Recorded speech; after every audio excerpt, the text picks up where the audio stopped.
We are now officially launching this event. Excellencies, dear colleagues, good morning, good afternoon, or good evening to who has joined us on WebEx or is now watching the video of the event. Welcome to this event launching a series of over 20 online events as part of the 5th meeting of the Conference of the Parties to the Minamata Convention on Mercury, or COP-5, which will kick off at the end of this month in Geneva. On behalf of the Secretariat of the Minamata Convention, let me highlight that these COP-5 events that are kicking off the week where the convention celebrates the 10th anniversary of its adoption are an informal platform for parties and observers to share information and bring knowledge to advances in technology, research, and policy to the attention of parties and to the global community that the convention serves. Stay with us until the end to hear from the Secretariat the stimulating plan that has been put forward this week. Today's session is also part of a series of events co-organized by the Geneva Environment Network and the ad hoc open-ended working group on the Science Policy Panel on Chemicals, Waste and Pollution Prevention on the road to their second meeting that is planned to take place in Jordan in December this year. Indeed, last year, the United Nations Environment Assembly made history by adopting a series of landmark resolutions, including the one that decided to convene the ad hoc open-end working group. In the context of the triple planetary crisis that the Earth is facing of climate disruption, nature and biodiversity loss, as well as pollution and waste, two independent international intergovernmental bodies to help policymakers taking the right decisions have been set up for two of these crises. Namely, for climate change, we have the Intergovernmental Panel on Climate Change, known as IPCC, set up 35 years ago. And for biodiversity loss, we have the Intergovernmental Science Policy Platform on Biodiversity and Ecosystem Services, known as IPBES, set up 13 years ago. The aim of the United Nations Environment Assembly resolution that is bringing us together today is to set a science panel for the third crisis on chemicals, waste, and pollution prevention. In the lead up to the establishment of this science policy panel, this series of webinars and events that kicked off in April aims at building bridges and promote collaboration and knowledge sharing between and among stakeholders, and to raise public awareness, preparing proposals for the establishment of the panel.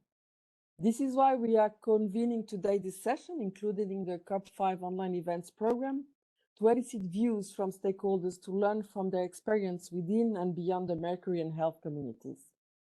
The event will be moderated by Ms. Nalini Sharma, Program Management Officer within the Ad hoc Open-End Working Group Secretariat. With that, Ms. Sharma, over to you.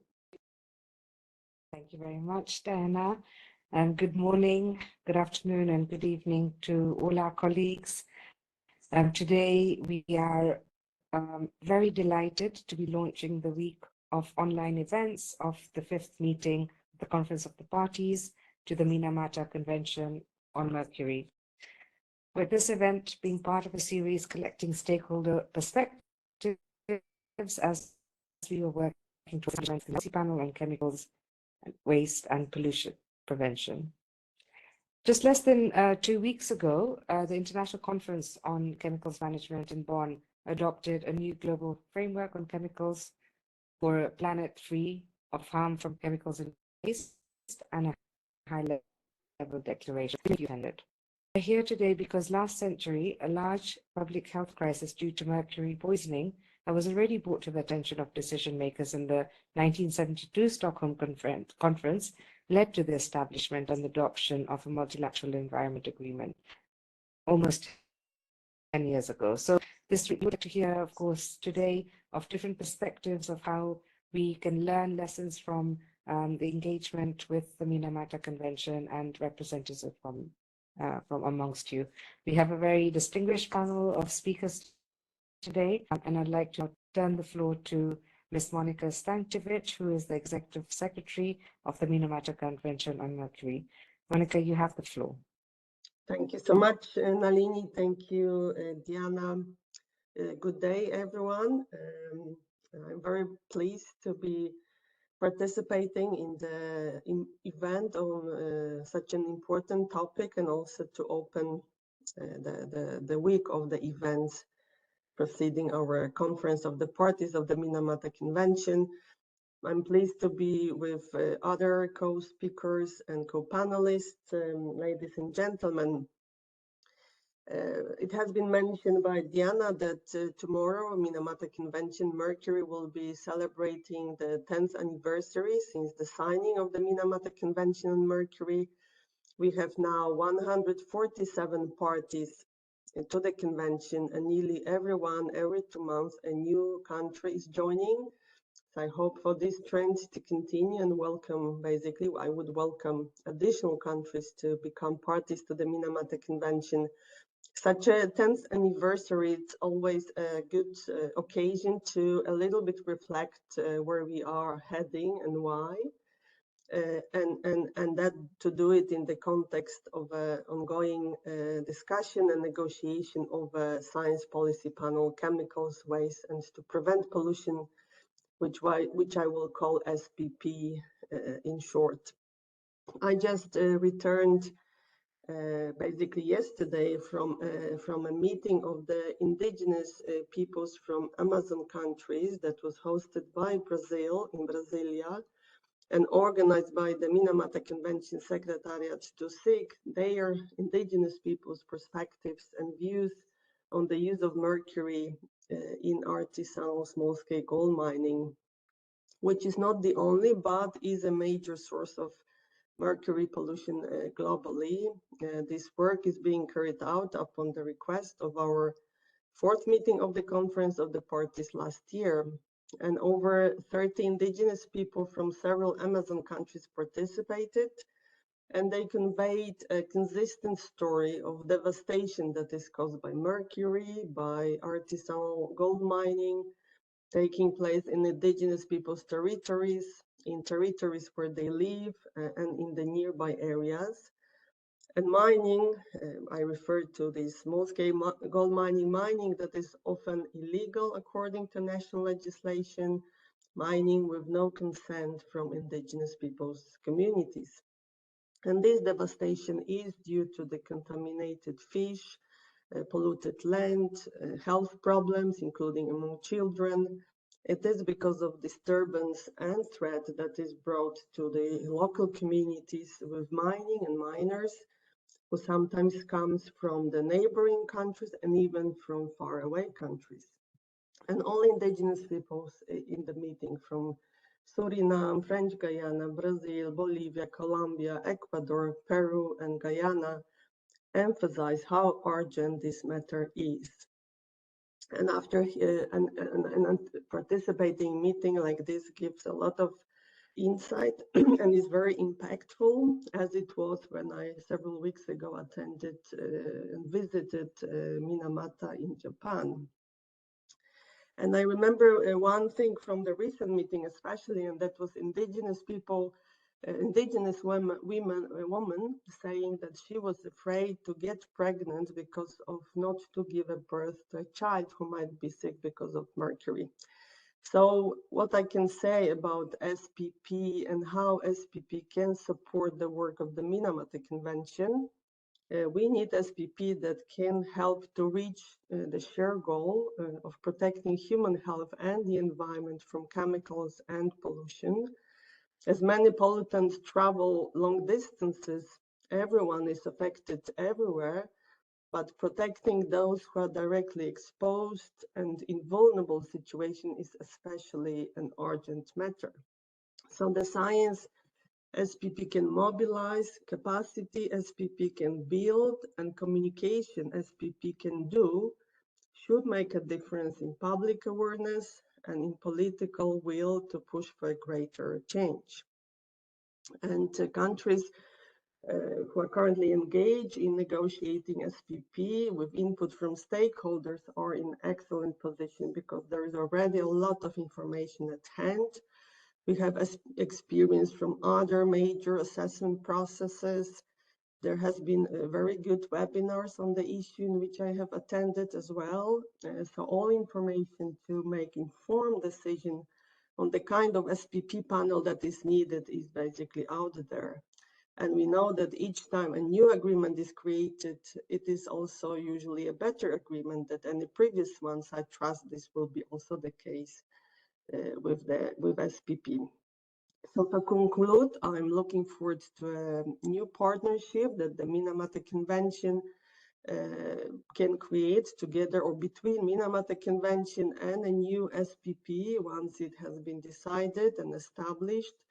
And I'm sure that this partnership will be mutually beneficial and will reinforce the importance of chemicals and waste agenda, including Mercury. Minamata Convention Mercury is a young convention. Implementation has just started, and there will be needs and gaps that such a future SPP could help us to fill. So with these words, I would like to conclude my opening remarks and hand over to you, Nalini. Thank you so much.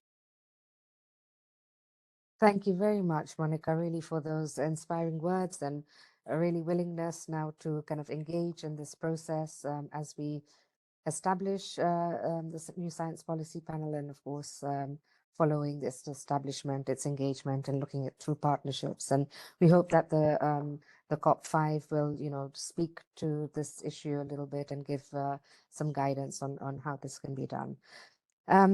I'm going to now move to our speakers. So under this session, of course, we're looking at building linkages from science to support action with the Mercury and health communities. And our first speaker we have today with us, Bernardo Roqueret, who is the Minister Council from the Permanent Mission of Peru, the United Nations and other international organizations in Geneva, and is responsible for health and environment. Mr. Roqueret, I'd like to commend Peru for its long leadership in the development and implementation of the Minamata Convention. How has Peru worked on this issue related to Mercury? And also from your view, how can this SPP learn from the experience of the Minamata Convention?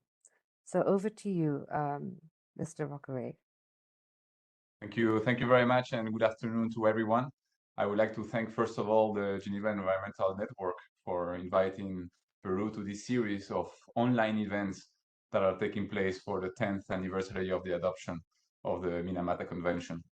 These are important times for the multilateral chemical agenda, with several crucial processes happening in parallel. Last week, for example, after a long negotiation, the international community adopted the global framework on chemical management. In 1 month ahead, countries will discuss in Nairobi the first draft of the international instrument to address plastic pollution, which is going to pave the way for an ambitious agreement. In other fora, also outside the traditional environmental circle, awareness is being raised on the importance of the impacts of chemicals. For example, the last World Health Assembly adopted a historical resolution, the WHA 76.17, on the impact of chemical waste and pollution on the human health. So in this regard, the process for establishing the Science Policy Panel, the SPP, to contribute further to the sound management of chemicals and waste and to prevent pollution is very important, because there's a recognition of the importance of science-based assessments to inform decision-making processes. There is also an acknowledgement that improving the availability of scientific information and assessments can address capacity challenges, enable more effective and efficient action to minimize and prevent the adverse impact of the unsound management of chemicals and waste on human health, but also the environment. In this regard, Peru believes that the process for establishing the SPP can benefit from the valuable experience of the Minamata Convention, especially now that we are commemorating the 10th anniversary of its adoption.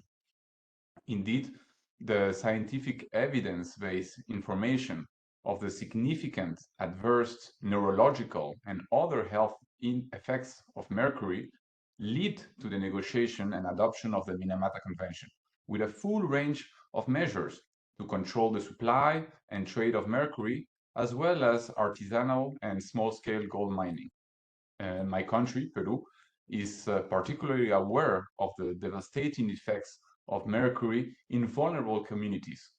For the artisanal and small-scale gold mining sector, for example, but as well as for the informal and illegal mining, mercury is used as an essential element for gold extraction. Mainly carried out in Amazonian and Andean areas, the inadequate disposal and control of this waste has an irreversible impact on rivers, lagoons, and headwaters of the river basins, which collaterally affects health, in particular indigenous people and local communities, as well the environment, biodiversity, and the trophic chain. The use of mercury has diverse effects in different levels. Besides the evident serious negative consequence to the environment and health, it also has social and economical consequences. For example, at the social level, people who use mercury are stigmatized and categorized as polluters, laboring illegally. At the economic level, given that mercury yields a low percentage of gold recovery, miners that use it are compensated at a lower level. So in this regard, aware of the multidimensional and serious problem of the use of mercury, Peru approved the multisectoral action plan for its implementation in June 2016. In 2019, the National Implementation Plan for the agreement was approved, which establishes the schedule of activities, the most important of which is the approval of the National Action Plan for artisanal and small-scale gold mining, which is in progress of elaboration. Just to give you a few points on this, the draft National Action Plan for artisanal and small-scale gold mining includes 8 strategies aimed at improving the sustainability of the plan, reducing mercury emissions and releases, reducing public health risks from mercury exposure, recovering degraded areas and or contaminated sites, preventing mercury exposure among vulnerable populations, in particular indigenous people and local communities, formalizing and improving the sustainability of artisanal and small-scale mining, managing trade and preventing mercury deviation, and finally, preventing illegal mining and promoting sustainable alternative activities. After all this, that's why we understand that the Minamata Convention is critical in implementing these strategies. As said previously, the future SPP can learn and benefit from this invaluable experience. For example, on the need for tailored approaches when implementing policies aimed to address the sound management of chemicals and involving indigenous people and local communities that are directly linked with artisanal and small-scale gold mining, for example. The experience of the Minamata Convention is a clear example of how, when the decision makers are properly informed by science about the harmful effects of chemicals such as mercury, proper policies will be implemented with the adoption of the Minamata Convention and the subsequent measures established at the national level by the countries. Given the increase of a wide range of chemicals around us, many with adverse effects to human health and environment, as is the case in a variety of plastics, for example, the establishment of the Sciencey Policy Panel for the sound management of chemicals, waste and pollution is very important and urgent in appropriately addressing this crucial topic in the future. Thank you very much. Thank you very much, Mr. Rocavier. That was very inspiring as well to share the experiences that you've had in Peru and across, of course, the Kulak region and many of the African regions, probably will have similar situations. And I think that knowledge sharing is very important. Our next speaker, I'd like to actually invite Ms. Maria Nera, who's the director from the Department of Environment, Climate Change and Health of the World Health Organization. I'm so sorry you had problems connecting earlier. You were going to give us some opening remarks. So Ms. Nera, if you can take the floor, please, to give us some opening remarks from your side. Thank you. Thank you very much. And I hope you can see me. Is the case? Can you see me and hear me? We can hear you very well. But you cannot see me. Yes. Okay, let me try now. Well, definitely my computer today decided to boycott the Minamata Convention, but not me, not us in WHO, definitely. I'm sorry about those difficulties. I don't know what's wrong with my computer today. But thank you very much for this opportunity. And I was very pleased to follow the intervention of Peru. We all know that Peru has been really leading very much conventions related to health and chemicals. And we are very, very pleased and of course, very happy of all of that. Let me now just, I was one of those who have the privilege to be in Minamata when the Minamata Convention was signed. And I think that the atmosphere at that time, it was definitely very, very positive, very engaging, and completely celebrating the fact that finally, after those, for many years, those pictures and images of those affected by exposure to mercury in the river, in the chemical product going into the river water, and how the children have developed those neurological disorders that I'm sure you all remember those pictures. My point is that anytime when you have an impact on people's health, when you are looking at the human face of the exposure to chemicals, I think this is the way to mobilize, accelerate action, and hopefully this is the argument that will connect all of us and force us to work on a more coordinated way and going ahead and responding to all of those challenges and making sure that those images like the ones we saw in Minamata will never happen again. Today, unfortunately, we are still not there. We every year there are 30 million deaths that we could avoid if we had the possibility of working on environmental changes, on environmental risks that we could reduce, and making sure that we will reduce the exposure of the people to those environmental risk factors, some of them being the chemicals. We could avoid as much as 25% of the global burden of disease. I know that this figure has been very often put on the table, repeated, but I think it can still be the biggest motivation for all of us to keep working on chemicals, on mercury, on other environmental health issues, and reduce and contribute to reduce those almost 13 million deaths that are occurring every year, and we could all try to reduce at maximum. WHO, as you know, we have been trying to provide the scientific evidence that goes into all the chemical conventions, and it was the case for Minamata. We have been mobilizing ministers of health. We brought all of those resolutions to our World Health Assembly to sensitize the ministers of health, to make sure that they feel part of this dialogue and they feel engaged as well on discussing with other members of the government on actions that needs to be taken to reduce that exposure that is so damaging for human health. We have been providing technical assistance to ministers of health, to countries, on how to get engaged on the reduction of mercury. As you know, one of the ones that obviously it was kind of the most logical, because it was our territory, somehow it was the mercury in medical devices, which is almost there, not yet there, but almost there. And that is certainly rewarding and giving us a satisfaction on how we move on that. We will keep with that work. We will keep on equipping the ministers of health with the right arguments for negotiating among other, in an intersectorial way, with other members of the government. Of course, we will keep with our scientific evidence to provide to all of those conventions and negotiations the scientific evidence that is needed in order to use the health argument to advance at a speed and ambitious level, which is different from the one that we will use if it was not affecting the human health.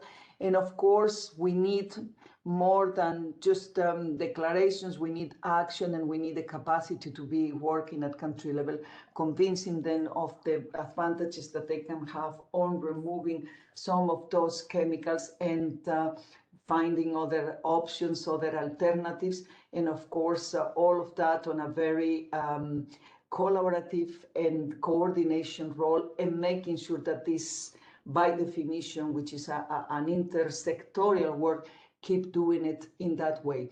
Our ministers of health will be at COP this year in Dubai, as they need to be exposed to the environmental issues more and more, of course, being climate change one of them, but it goes beyond climate change. It goes the need to engage and collaborate in a very strong way, Ministers of Health and Ministers of Environment, I will say even by default, but then going beyond and be more and more exposed and being part of the different chemical negotiations, conventions, and of course, hoping that at the end of the day, the health will be the winning argument and the health of the people will be better protected, and hopefully as well, we will reduce finally those horrible 13 million deaths that are now caused by exposure to environmental risk factors in general that can be avoided.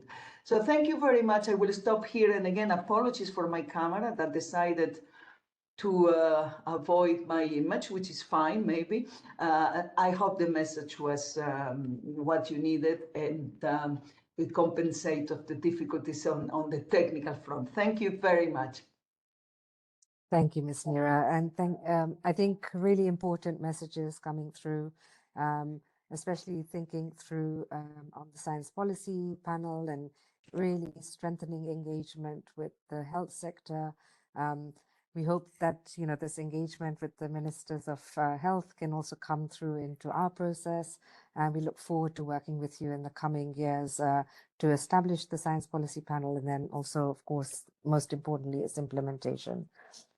So next on my list today, we have Ms. Marianne Bailey, who is the Senior Coordination Officer with the Minamata Convention Secretariat. Hello, Marianne, nice to see you. The Minamata Convention Secretariat has done really great work in engaging different stakeholders since its inception. Could you please share with us some key lessons learned in engaging stakeholders? And could you also share a little bit of your views on how the convention and the SPP may work together? So over to you, Marianne.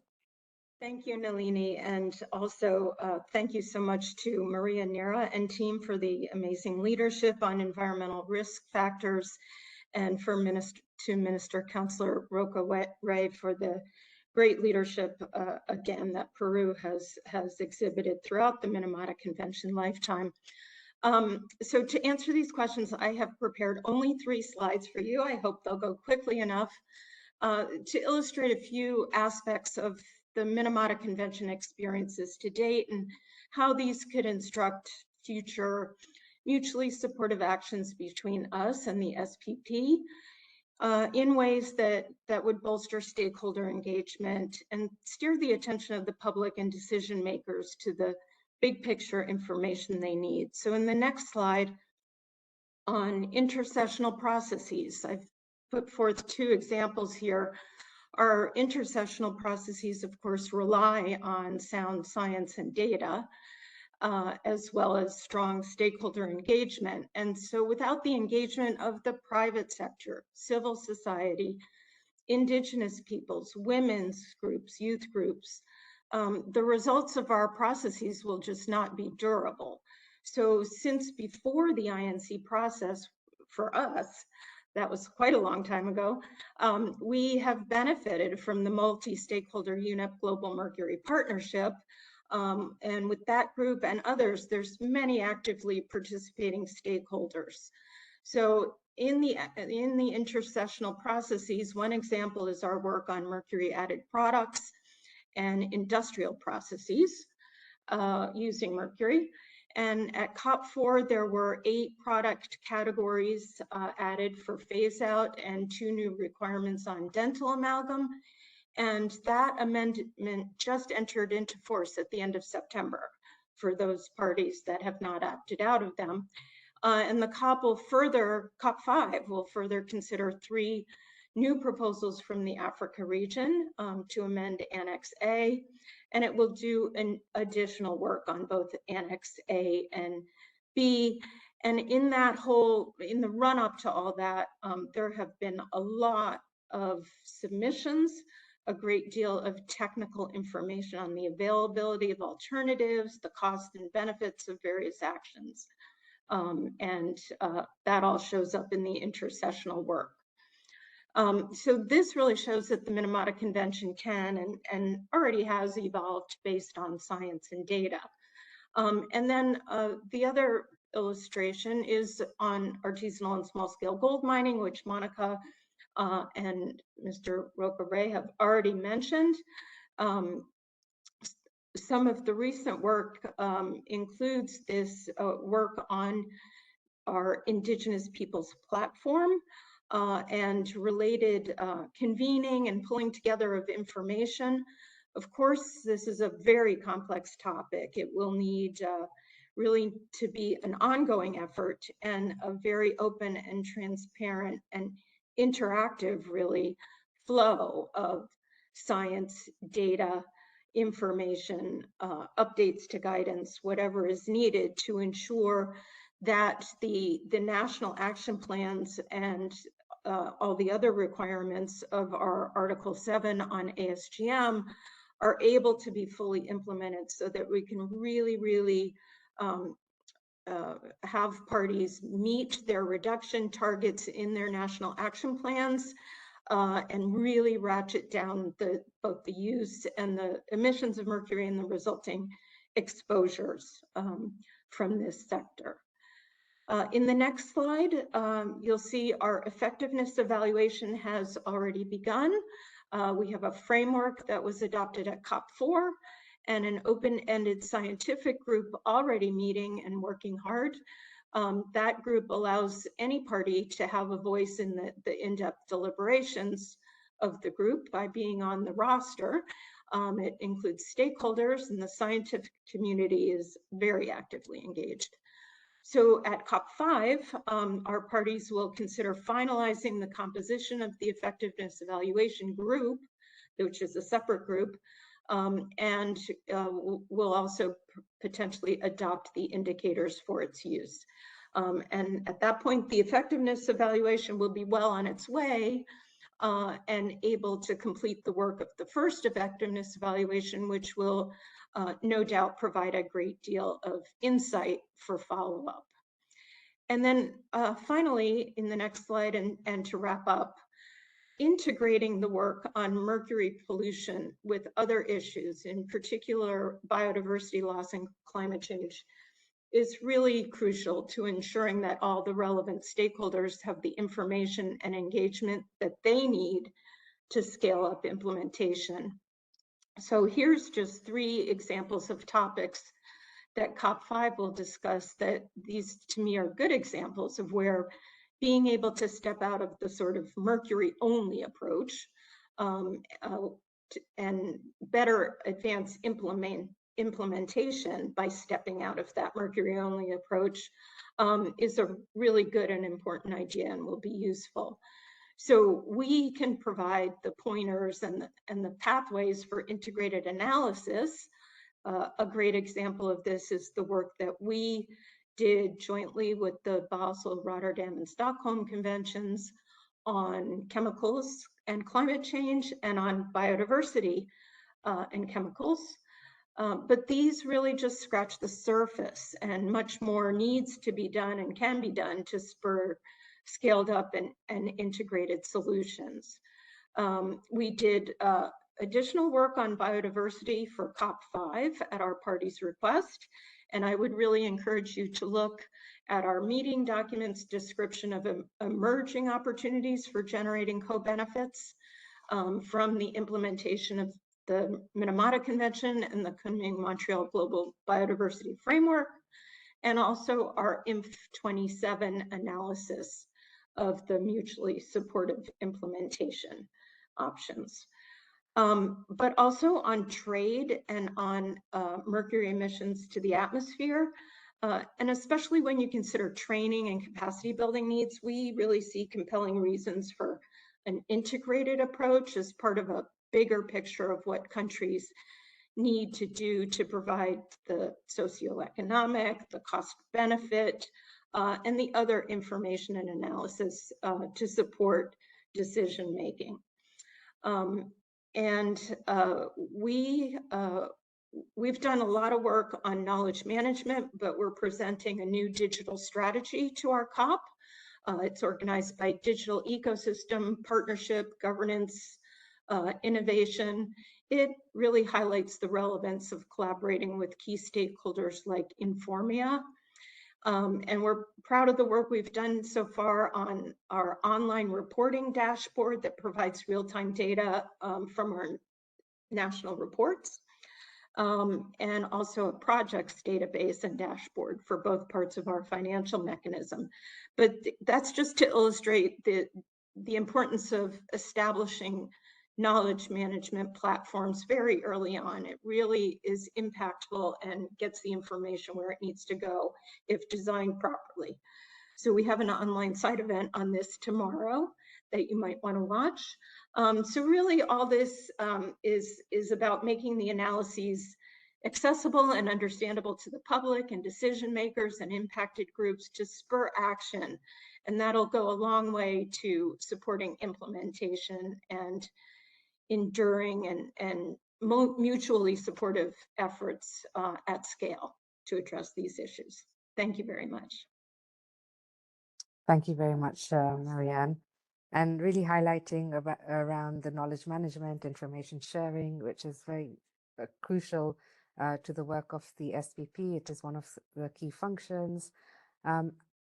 You highlighted Indigenous knowledge. I think that's going to be quite an important discussion that we have at our next sessions of the open-ended working group. And, you know, we look forward to also getting from you some ways of operationalizing it, learning lessons from your side. And I think your point around the integrated solutions across the different environmental issues is also very, very important, of course, linked with human health. And this will be a key thing, hopefully, that the SBP will address once it's established. And we look really forward to working with the Minamata Convention in making this happen.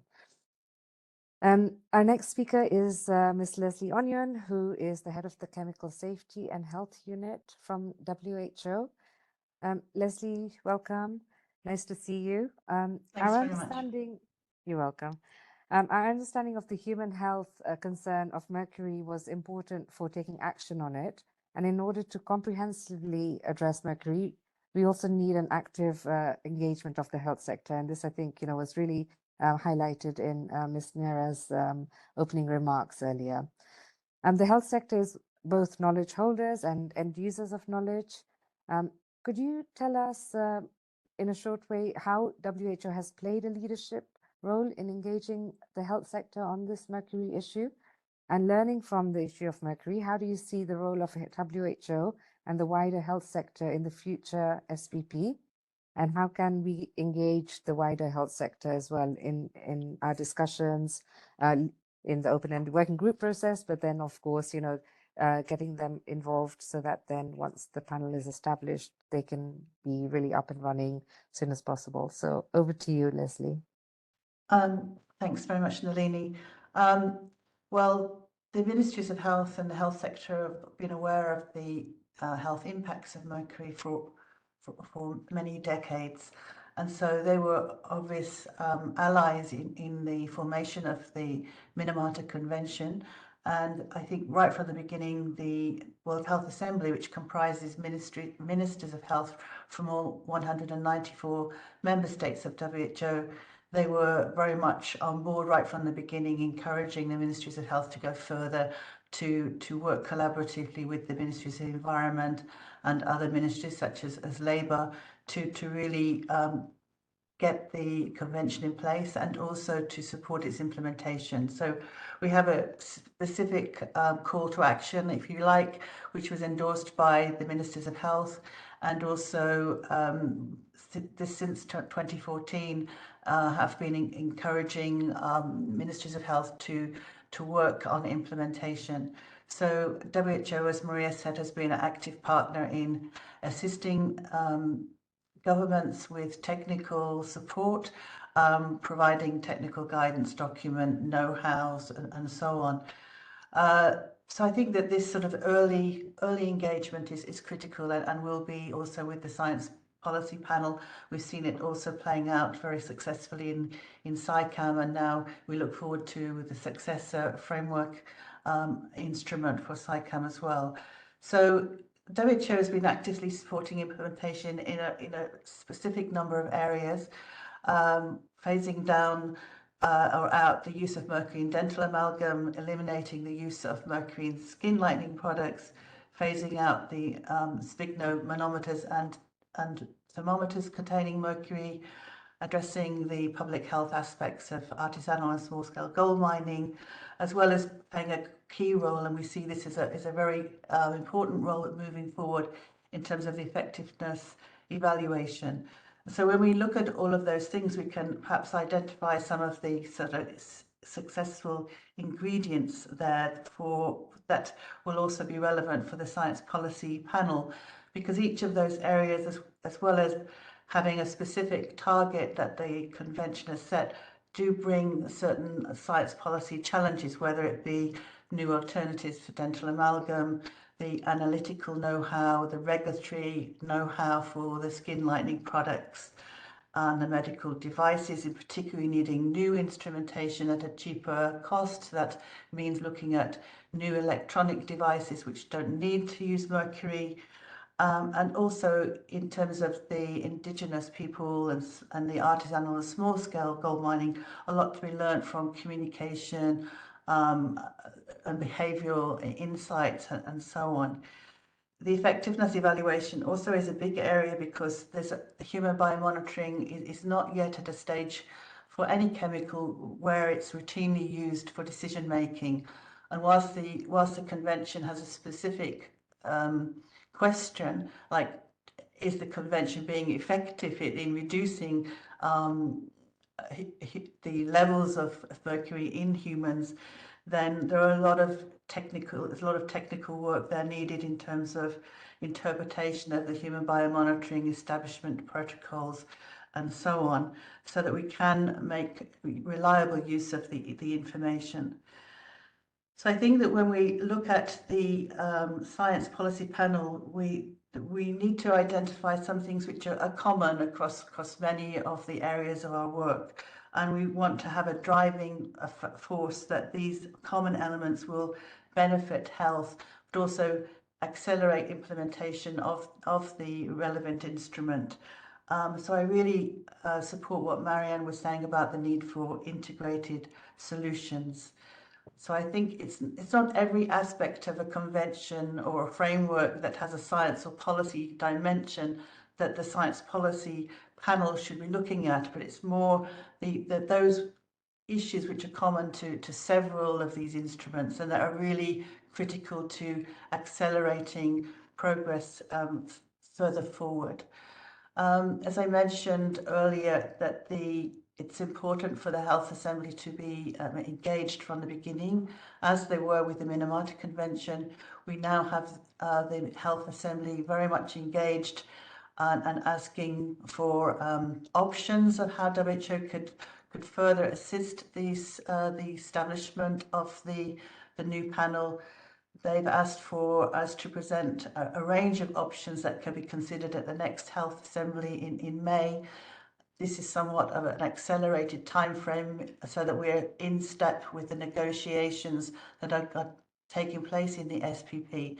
But looking at the range of functions that WHO could provide, whether it be jointly hosting the panel from one extreme to and the other extreme of providing technical comment on health-related issues. And you can appreciate that in between there's a lot of other options available, whether it be doing technical work to assist the panel, whether it be mobilizing the vast range of technical networks that WHO has, and so on. So we're currently in the preparation of that advice for the Health Assembly in May, and hope that then that will come together at a good, timely juncture for those that are charged with making decisions about the Science Policy Panel to understand the best configuration for WHO to take and the best way of engaging the Ministries of Health further. So we're very much committed to working in parallel and in concert with the developments and building on the experience that we've had in the Minamata Convention and other conventions that are also relevant. Thank you. Thank you so much, Leslie. And I think that we do look forward to working with you and in the lead up, of course, to the meeting that's taking place in December and hopefully some of these issues can be ironed out so that then you are able to then take something really concrete to your World Health Assembly. And I think the point, and made earlier also by earlier speakers around this finding solutions, right? So a lot of the time we have we all know what the challenges are and what the issues are, but the real impact is then being able to find the solutions and to help to accelerate implementation, as you said, of the different instruments. So thank you very much. So on my list now, next speaker, we have Mr. Noriyuki Suzuki.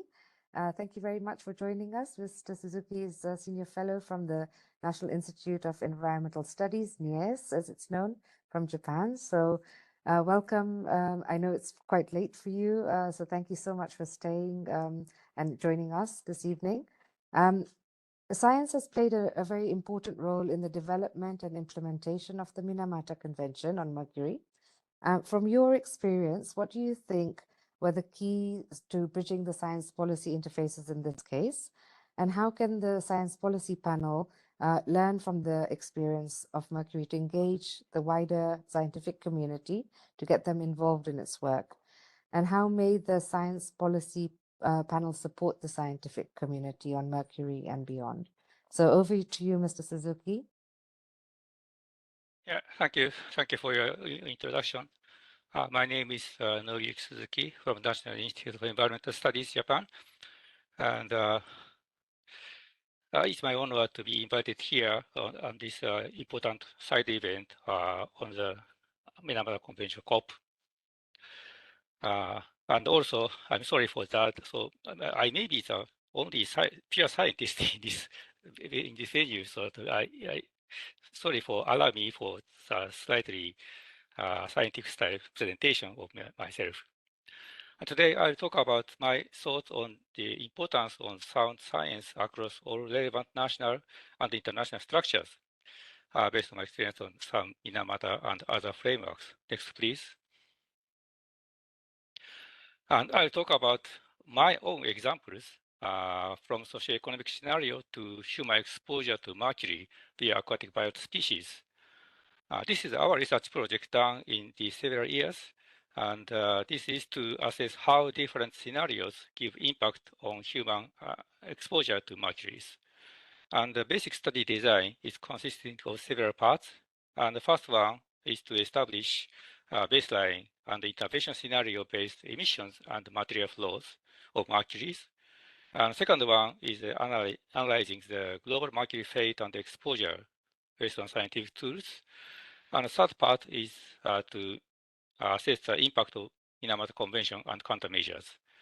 And through our studies, we are going to show the differences among baseline Minamata scenario and co-impact under climate change countermeasures. Next, please. And we started our work to establish the socioeconomic scenarios, shared socioeconomic pathways, SPP, and we applied the aim-end-use integrating models and also material flow models to have us changing mercury emissions in terms of space and time. And by using these changing mercury emissions in space and time, we estimate the global methyl mercury levels in the oceans. Next, please. And this methyl mercury levels in ocean is converted to geographical distribution of methyl mercury exposure to humans from ocean biota. And this information is used to assess the health impact, environmental impact, and socioeconomic outcomes. I know that here is not a scientific presentation, so I don't go into any details from now. But during our work, we clearly experienced that our scientific work reflects a variety of national and international social economic activities. In the study of scenario emissions and controls, we reflect or refer to the national or UDEP, IPCC, OECD, and other information sources and activities organizations. And in the study of global fate exposure impact, we rely on the atmospheric science, oceanic science, and biota modeling, health sciences, and other many variety of sciences. And the impact on humans and the environment we again rely on the national data, national information, WHO, FAO information methodologies. And we clearly know that any single existing national or organizational activities may not cover all necessary sciences within the boundaries of their original mandates. And in the Mercury case, we have a Minamata Convention. And so that the Minamata Convention may cover many aspects of Mercury, but may not be all. But this is not the case for many other chemicals and waste issues. As examples, the industrial chemicals like PFAS or plastic additives, we have a very substantial management schemes on these many industrial chemicals, but they are not always in very good collaborations or maybe in cooperations. And I believe that holistic scientific views should be an effective way to show sound, natural, and objective understandings on how the whole structures work together. And Minamata can do this somewhat better ways, but in many chemicals and many aspects, we clearly need these types of holistic scientific views to establish better structures to the chemicals management. And so I really expect that SPP for chemicals, waste, and pollution would be such a role as one of the roles of their expected panel activities. And I think those scientific input could be could support any policy decision processes based on the sound and the subjective scientific understandings. This is all my presentation. Thank you for your attention. Thank you very much, Mr. Suzuki. And I think sharing your experiences and showing us actually how the science works and how then ultimately it does translate into policy making, I think it's important. And your point around having, ensuring multidisciplinary approach, I think is very key. And we hopefully will, look forward to having those further discussions. And we look forward to actually bringing now more academic community and scientific community together with us in the open-ended working group process, and of course with the aim for once the panel is established, these colleagues are on board and supporting the work of the panel. My next speaker is Ms. Rina Gudangini, and I hope I pronounced it properly. Rina is the Senior Mercury Policy Officer with the European Environmental Bureau. Welcome. Today, Rina, if you could share with us a little bit about how civil society, which has been an organic part of the Minamata Convention, and from your experience in the Mercury world, how do you see civil society organizations engaged in the future science policy panel? What kind of important roles that you envisage or may have been overlooked in the past, and something that we could address as we establish this new panel? And how may the science policy panel support your work on Mercury and beyond? So over to you. Thank you, Nalini. Thank you to the Geneva Environment Network for inviting us to this interesting and important discussion. So if I can have, thank you, the first slide, just to very briefly introduce the organization I belong to.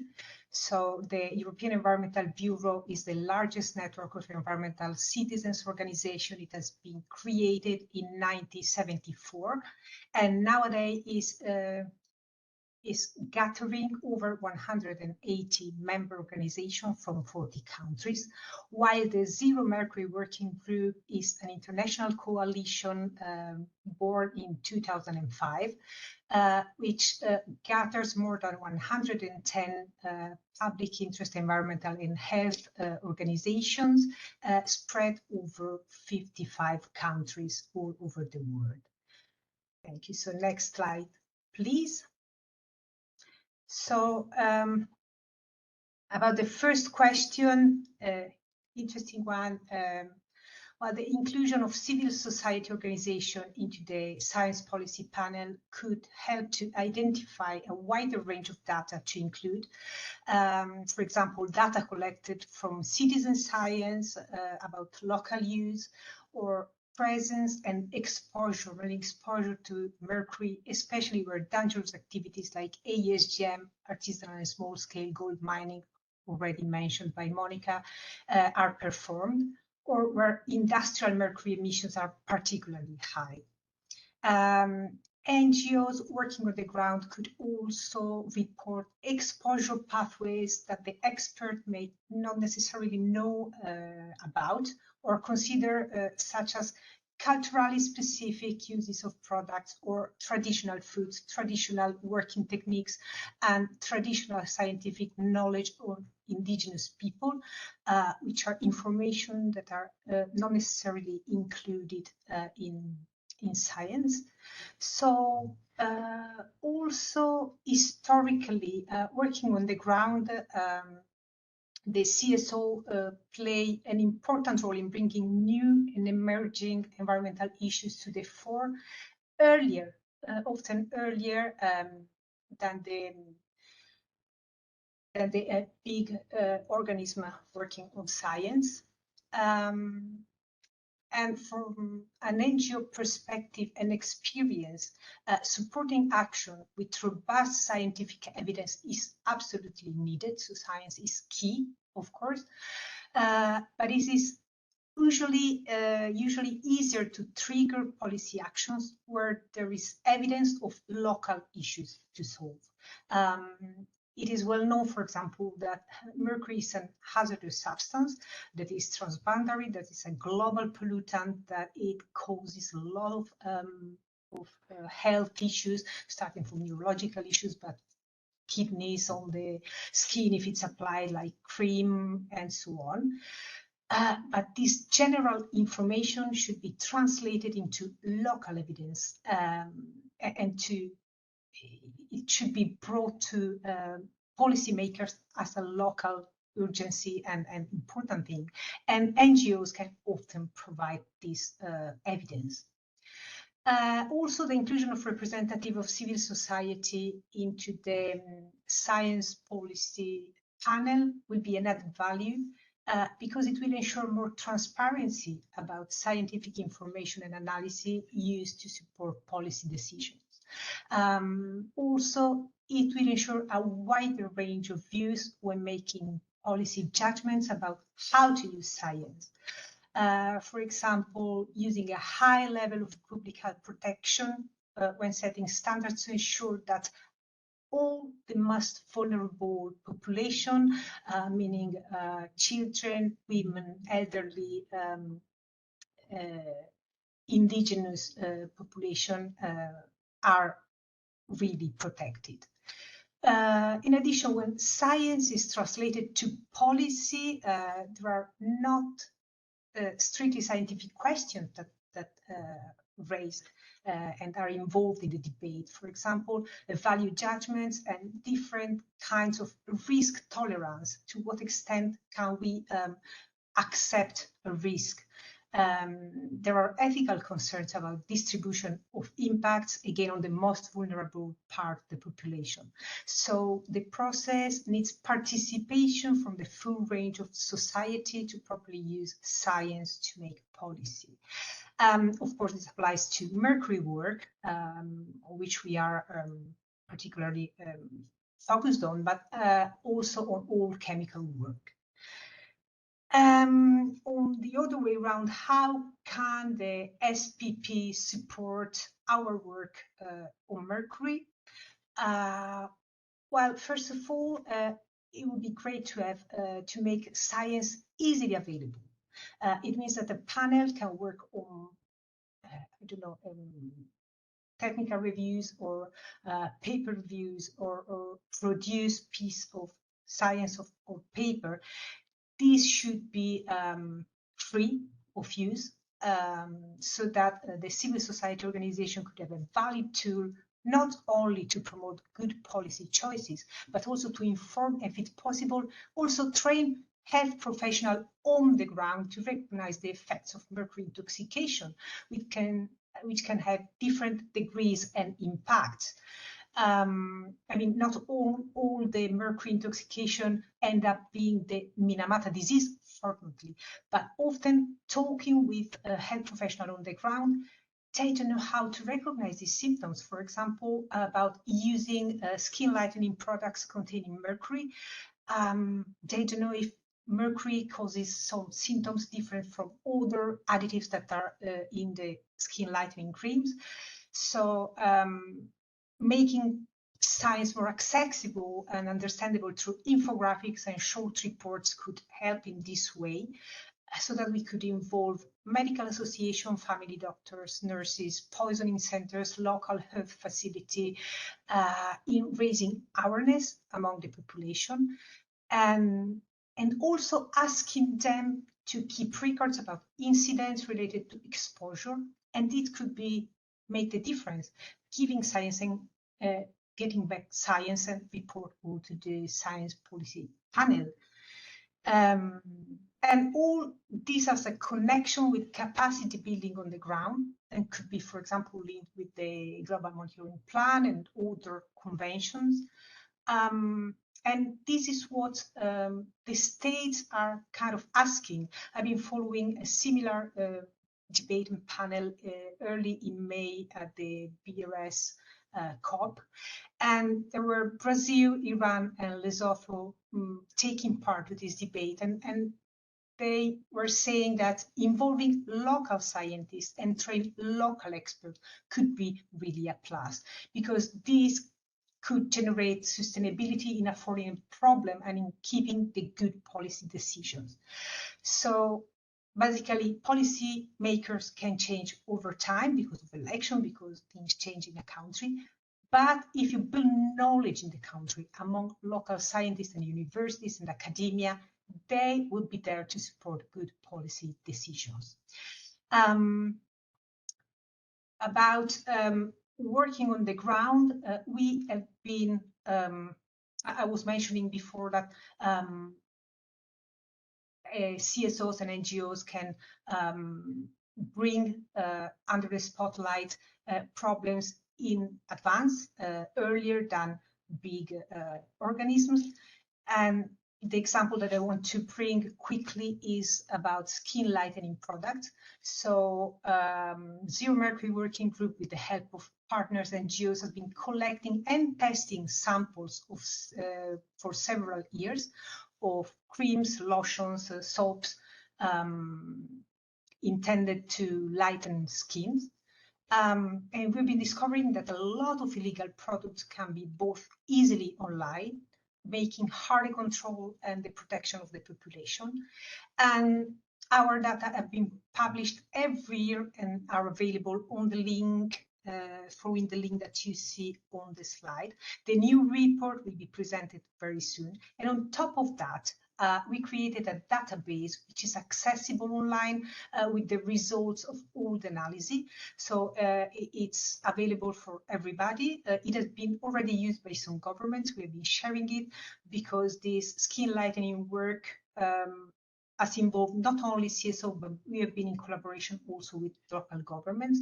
So it's kind of an example of how civil society organization can bring their contribution to science panel and can get back some science to be used on the ground. Thank you.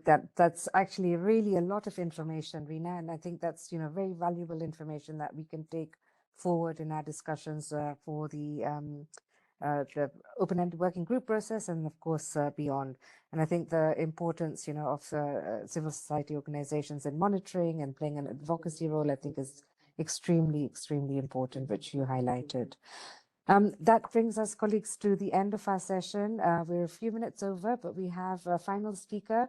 I'd like to invite Ms. Gudi Alkamade, who is our, of course, chair of the open-ended working group for the science policy panel discussions, and also deputy representative to UNEP from the Netherlands. So Gudi, over to you for a few brief remarks, but I think having heard all of the rich information that we've received today from our speakers. Maybe you could summarize for us and give us some next steps. Thank you. Thank you. Just checking if you can hear me. Very well. Okay, thank you very much. And good afternoon. And I think in some cases, good morning or good evening to you. And welcome to this side event. I have myself listened with great interest. And I'm honored to provide some closing remark. With all the information that is on the table right now on the triple planetary crisis of pollution, climate change, and biodiversity loss, if we want to address them, the challenges that they pose to planet and the people, it is my belief that this requires determined, coordinated, and concrete action in order for us to transition to resilient, sustainable pathways. And that this can only be effective if this is rooted in sound science. And I think we heard some examples today. As we embark to the second session of the open-ended working group that has been tasked or mandated by resolution 5/8 of UNEA last, in 2022, which has the mandate to establish or to develop proposals to establish a science policy panel to contribute further to the sound management of chemicals and waste and the prevention of pollution before the end of 2025. We will continue substantive discussions in the second session of the open-ended working group, and there's a lot of work to do if we want to finalize our discussions before the end of 2024. It becomes clear that the benefits of a science policy panel are multiple that can contribute to sound management of chemicals and waste and to the prevention of pollution. And that it is important to provide effective scientific and policy relevant knowledge and information to address the multiple challenges related to health, related to climate, biodiversity, but also food security, energy, and many others. It is these type of webinars, in my view, that can really help member states to think about how to develop the panel and how to make it relevant. And such webinars as we saw today that can help member states to think about what are the kind of relationships that we need to develop between multilateral environmental agreements, and how can the work of the panel contribute to them? How can the right links be made with the scientific communities and the different scientific communities? But also, how can the links be made to the environment and health communities? And how can local knowledge, indigenous knowledge play a role? And it was very useful to hear today, I think, a couple of examples that could inspire the member states in their thinking to inform the discussions on the establishment of the panel. So I'm grateful that we have these type of platforms that provide further information, not only for the member states and the stakeholders to consider how the panel to be established can be relevant, but also the outreach that these type of activities can do to raise awareness for all the relevant stakeholders that can contribute to this process,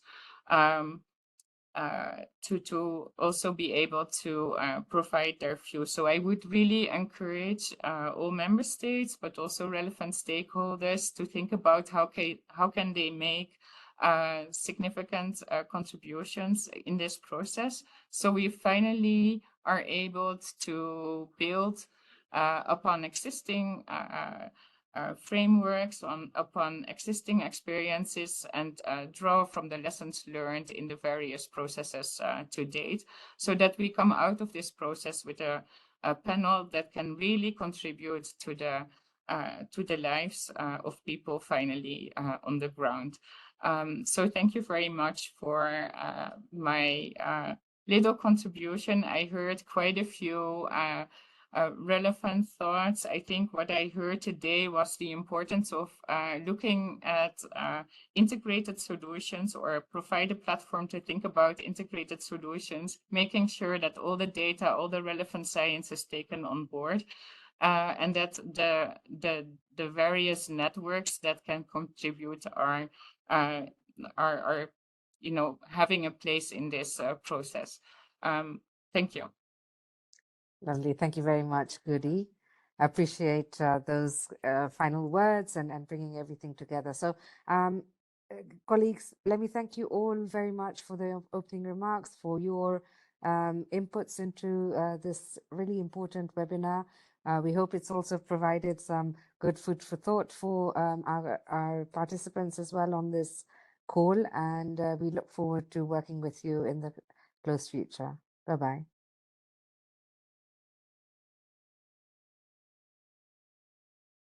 Let me just step in to bring to the attention that, as we mentioned at the beginning of this event, this is just the first of a series of events that our colleagues and friends from the Minamata Convention on Mercury are organizing this week. There are over 20 events that are planned, as you can see on the slide here. And we at the Geneva Environment Network will be co-hosting 2 other events, one tomorrow on knowledge management and one on Wednesday on advancing a right-based approach to addressing mercury contamination. So we look forward to welcome you at those 2 events, but also to the event that Marianne and other colleagues who have joined this call are organizing this week. And just also to come back to this series of events on the run-up to the second meeting of the Open and Working Group on the establishment of this science and policy panel, let me also bring to your attention that the next event in this series of events is taking place on the 18th of October, which is coming up also very soon. So it's next week. And it will look at the, the image is not there, announcing the event, which was prepared by the other colleague. So it's on the conflicts of interest. So we look forward also to see you numerous at that event. Thank you very much. I'm sure the link is being shared on the chat as I'm speaking. Thank you.